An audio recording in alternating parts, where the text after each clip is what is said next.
Tito Sen, yung sinasabi niyo po, 32 billion yung budget na parang centered lang sa leader ng House at sa leader ng Senado noon. Tama po ba? So yung 32 billion, parang yung majority noon, dun lang sa dalawang House leaders na punta. Yun po ba yung sinasabi niyo?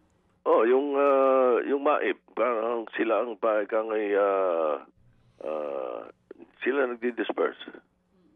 Opo, sila nagsasabi kung maghihingi ka, kung ikaw ay congressman, maghihingi ka sa speaker. Parang soft pork nila. Parang ganun. Opo. Parang ganun. Matanong ko lang siya, para ho klaro, Tito Sen lang, klaruhin ko lang. Kasi itong healthcare professionals, naglabas nga po ng statement, no? Ang sabi nila dito, no, yung medical assistance for financially incapacitated patients o MAIF na ito, itinaas ng Kongreso from 24 billion to 49 billion pesos allocation for 2026 budget.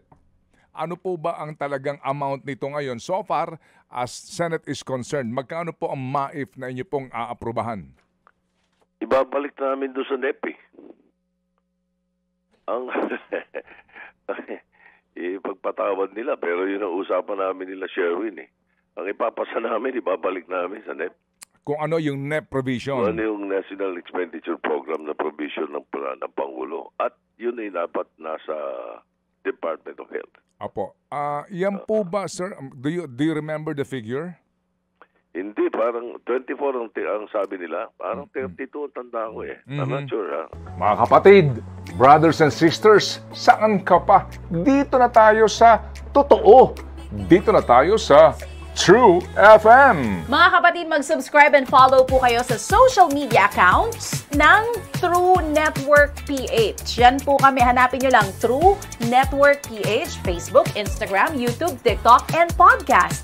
Mapa Apple or Spotify man yan, mahahanap nyo kami. Lahat ng mga napapanood at napapakinggan nyo po sa programa, nasa social media accounts namin yan. So, paano mga kapatid? See you sa social media!